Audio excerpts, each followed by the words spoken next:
Hi, welcome back to my channel. If you are new here, my name is Laura Evans. I recently went on a section hike, actually not very recently, it was quite a while ago, months ago actually, of the Appalachian Trail, and I wanted to give you guys some information about how I planned out and like the logistics of planning out a section hike as a solo hiker. I know when I was planning this section hike, I was privileged enough to have a little bit of information from my section hike I did with my family members. However, being a solo hiker does pose a little bit more problems and a little bit more of like planning out as a solo hiker. So I'm gonna go over the logistics and how I planned out my section hike. Now, if you're not doing the same section, it still will apply to other sections, but definitely stay tuned. If you're not subscribed already, definitely subscribe because I plan on putting out more hiking related content as well as hiking videos. So yeah, that subscribe button. All right, so first things first, obviously I want to mention what section I did. So if you did not watch my section hike from July, I section hiked from Amicalola Falls all the way to Neal's Gap. I took the approach trail as well as the Appalachian Trail to get there. That is a section in Georgia that is about 40 miles. Oh, and before I go any further, I'm sorry the lighting's a little bit weird. It is a cloudy day and that's why I'm not outside filming this. I was gonna go for a hike. I'm in my hiking clothes, but cloudy day. Anywho, so the first kind of step that you got to figure out is what section or what area you want to hike in. Personally, I suggest doing the same section I did. It was gorgeous, it was really pretty, and it was a really fun time, very beginner friendly. Now the hills are not beginner friendly. I mean, by hills I mean mountains. They were not beginner friendly at all, but the logistics and the planning wise, very beginner friendly. If you're not planning on doing the same section, that's okay, because these plans and logistics and steps kind of apply to all section hikes as a solo hiker. So once you pick the area that you want to hike in, the next step is to kind of figure out how many miles you want to hike and for how many days. Personally, I suggest doing about 5 to 8 miles a day if you can handle that. If you are a beginner, if you are like way pro, then you're probably not even watching this video, but maybe you can push yourself. But I personally, on my last section hike, had a friend made on the trail who pushed himself a little bit too hard because his hiking partner wanted to go a little bit further that day, and then the last day he ended up having to take a shuttle and not even finish his section hike because he was so sore he couldn't walk. So I definitely would suggest just sticking with like 5 to 8 miles, maybe even less than that. These mountains are no joke, just saying. So once you pick out your section, your miles, how many days you want to go for, obviously you need to gather up your gear, your food for that amount of time. I will make a like gear, what I took on my section hike and gear updates and whatnot in the future, so definitely subscribe. I'm not going to talk about gear and food in this video personally, not personally specifically. So you're probably like, great, I'm ready to go, I know where I'm going, I got my food, got my gear. Wait, you still have a little bit more to plan out. So if you are a solo hiker or if you are a group hiker with only one car, you need to figure out where you're parking. Now if you are going with people and you have 2 cars, that's great. You can do the 2-car method, park one at the start, one at the end, and then drive back to where your other car is. Easy peasy. I know people have done that in the past. I know people, that's worked out great for people. Personally, I was a solo hiker this last July, so I didn't have that option. I only had 1 car. So I had to figure out where I was gonna park it. So a couple options in that specific area if you're planning on doing that hike, the same one that I did, that section from Amicalola to Neal's Gap. A couple options for parking would be to park at the Byron Reese Trailhead parking. This would work out really well if you were going Nobo from the falls or Nobo from anywhere else south from that trailhead parking. You could also park at Amicalola Falls Lodge. I know there is a fee with that though. I think it's like $5 to $10 a day, I want to say. Definitely check out the website. Correct me if I'm wrong here in the comments, but you would have to work that out with the lodge in order to be able to park your car and leave it there. I think you have to get like a permit with them to be able to leave it there. And that would be great if you were going Sobo from Neal's Gap to the falls, because then your car would be there. You can also park your car at different like hostels in the area and different hotels. I know that other hotels, not just the Amicalola Lodge, have the options of you can pay a small fee and leave your car there for the day, and they will shuttle you to wherever you want to start and pick pick you up at the end, but there is fees related to that. So being a solo hiker and a teacher, I tried to minimize the fees that I needed to pay. So what I did was I parked my car at Byron Reese Trailhead parking, and I got shuttled to the beginning of Amicalola Falls and hiked back to my car. So you heard me mention shuttle a bunch of times here. If you are unfamiliar, shuttle services are kind of like the new age taxi almost. Basically, people in the area, that's their job, is to pick up people, drop them off at wherever they need to go. So it's a shuttle. So usually these shuttle drivers will take cash, some take Venmo, PayPal, things like that, but you would need to work that out with your shuttle driver. Personally, my suggestion would be to have your car parked at wherever you are going to end and get shuttled to the beginning of wherever you're starting your hike. So if you are interested in actually using a shuttle, definitely check out the Far Out guide. In the comment sections there, they will list a lot of names and phone numbers of people who these hikers have used in the past. You can also check out the AWOL guide. I know they list a lot of shuttle drivers within those pages as well. Personally, I used Brett Eady. He was great, very knowledgeable. He was a Soba hiker from 2017, very nice guy. I think it was about $65 to shuttle me from Neels Gap to Amicalola Falls, so not expensive, but also for a solo hiker kind of expensive. I'm not really sure rate wise what other people do, but that's how much I paid for about an hour and a half shuttle drive. I also met Ron Shuttles. He posts a lot on Instagram. If you follow him, I'll link his Instagram down below, but I met him when I was on my section hike, and he seemed like a really nice guy. The guy who I mentioned who pushed it too far and like couldn't walk and needed to get a shuttle to his car, he actually used Ron as his shuttle driver. And my buddies who I hiked all of the section with, or who I met out on the trail, I didn't hike it with them, but I met them at camp and stuff, they used him at the end to shuttle back to their car. So let's talk about the actual shuttle logistics wise, like how to work that out with your shuttle driver. So when you call your shuttle driver, my suggestion is to tell them that you want to get picked up from wherever you're leaving your car and get shuttled to the start. I think that that is the easiest way to do the section hike. The pros of that are you can get dropped off at where you're going to start, and kind of if you need to take an extra day, or if you're hiking really fast and you can go faster than that and you want to cut your day down, you don't have to worry about getting to the shuttle driver at a certain time, and you don't have to worry about like waiting there for hours because you got there sooner than what your shuttle pickup time is. So I definitely suggest getting your shuttle from wherever you're leaving your car at the end and get shuttled to the beginning. Some cons to this though are, like for example, I went on the same section hike with my family in March and it was downpouring, and we tried to do the whole leave your car at the end, shuttle at the beginning, and it was downpouring about halfway through our hike, about the second and a half day.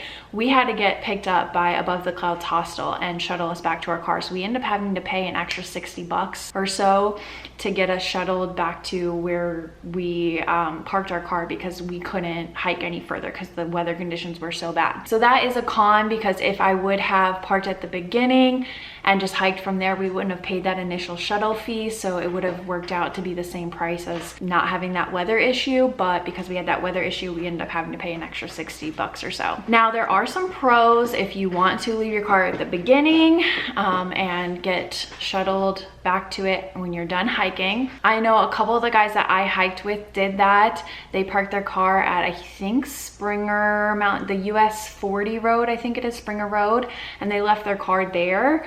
And they hiked all the way to Neels Gap with me, and they got shuttled back to their car at the beginning of where they started. The pros to that is you can kind of start whenever you want. Now, when I did mine and I dropped my car off and I got shuttled, I had to wait on the shuttle driver to come get me. Granted, it wasn't long because his schedule wasn't busy, but like if you get there early, like I got there a couple hours early from my original start time or my original pickup time, you have to kind of wait for the shuttle driver if it's a busy season. I was lucky it wasn't busy, so he was able to adjust his time and pick me up earlier. But definitely if you leave your car where you're starting, you can literally just start the trail whenever you want. You don't have to wait on a shuttle driver. You can just get up and go. Cons, like I said, at the end you are gonna have to set that time, and usually you have to schedule a shuttle a couple days in advance or maybe the day of, depending on the busy season, not busy season.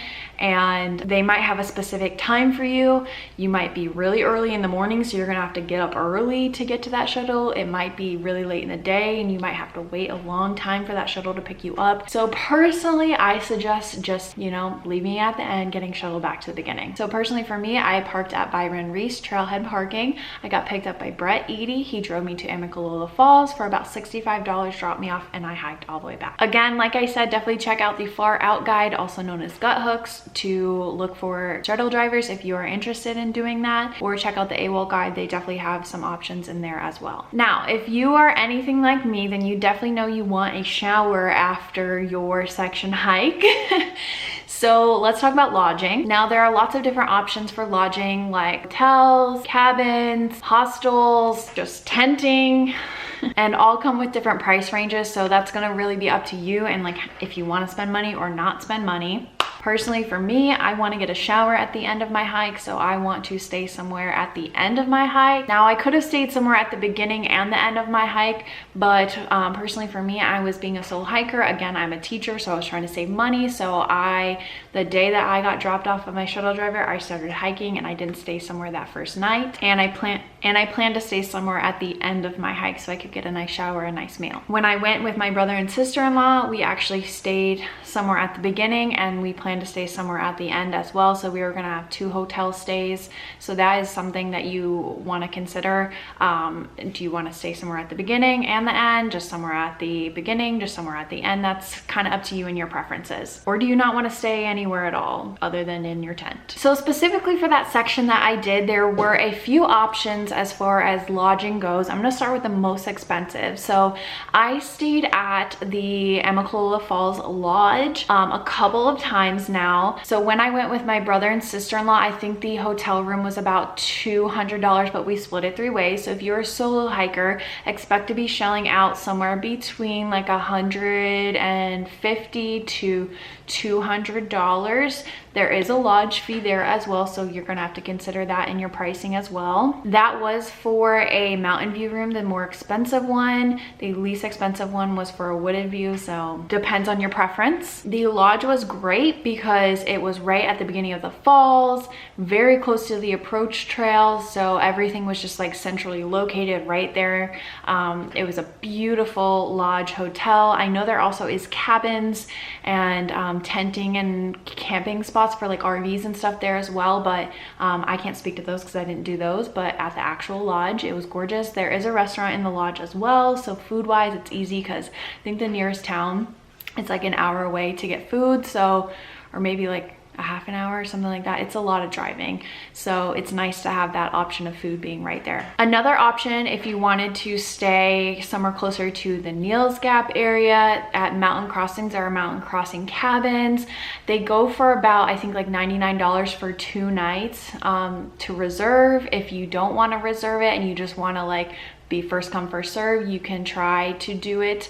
I think it's about the same. I think it's the same price. I'm pretty sure. I'll link their website down below. You can check specific prices and whatnot.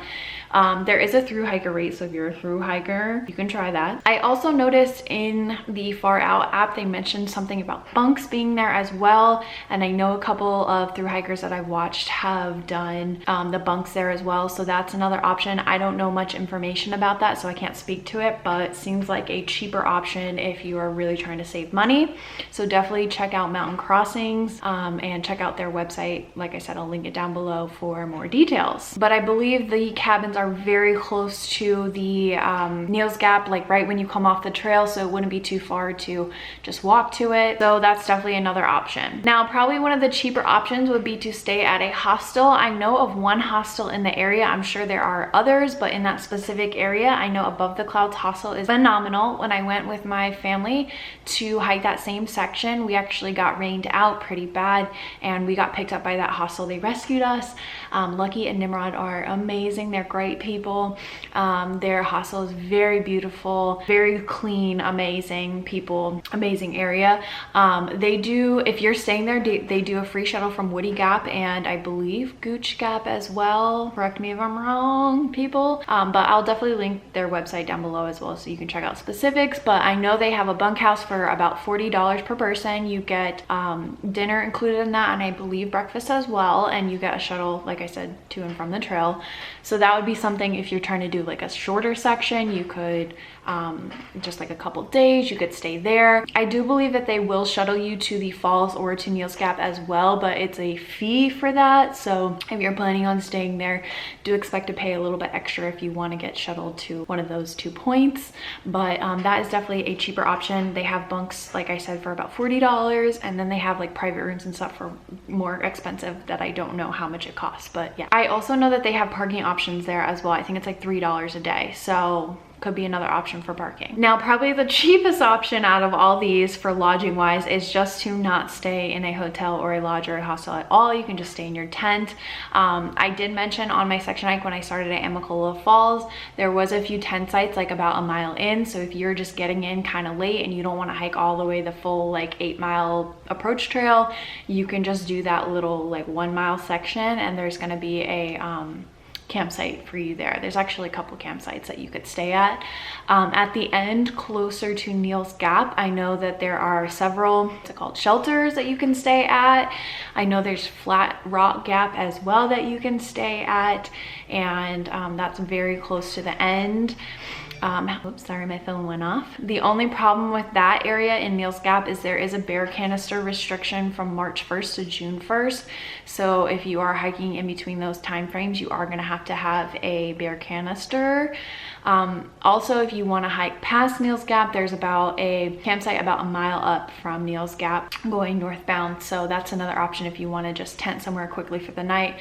And if you parked at Byron Reese, you could hike back down that mile the next day and get out in your car. So yeah, those are kind of your options as far as like where to stay and whatnot in that section. Now, if you're hiking a different section, I can't really speak to that, but definitely check out the Far Out Guide. They have lots of options that you can check. Google any type of resources, honestly. They're gonna give you lots of options for lodging, but personally for me, I say to book your hotel at the end if you're trying to save money but have a little bit money to spend and want to stay at a like somewhere with a shower. That's an option. So last step here is you actually have to go out and do the thing. You actually have to go and hike and do it. Now, don't plan for things to go according to plan.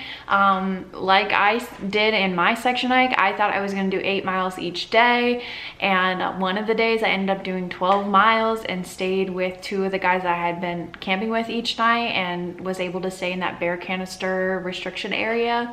So definitely make friends if you're interested in doing that as well, but things may not go exactly according to plan, so be flexible, enjoy it, be social. If you're staying at shelters, definitely hang out with the people at the shelters, cook your dinner in the shelter, make friends with the people because it is a good time. The Appalachian Trail community is phenomenal, and if you're not hanging out on the Appalachian Trail or hiking on the Appalachian Trail, I wish you best of luck on whatever trail you're on. I'm sure you will enjoy it as well. All right, that is gonna be it for my information on how to plan a section hike as a solo hiker. I hope you got some information out of this. I know I was kind of all over the place. I didn't really script it. I tried to do like little sections here and there, so sorry if it was a little like bing bang boom boom. But if you guys have any specific questions for me, definitely leave them down below. I'd be more than willing to help you guys out because it is a phenomenal trail if you're trying to do the same section as me.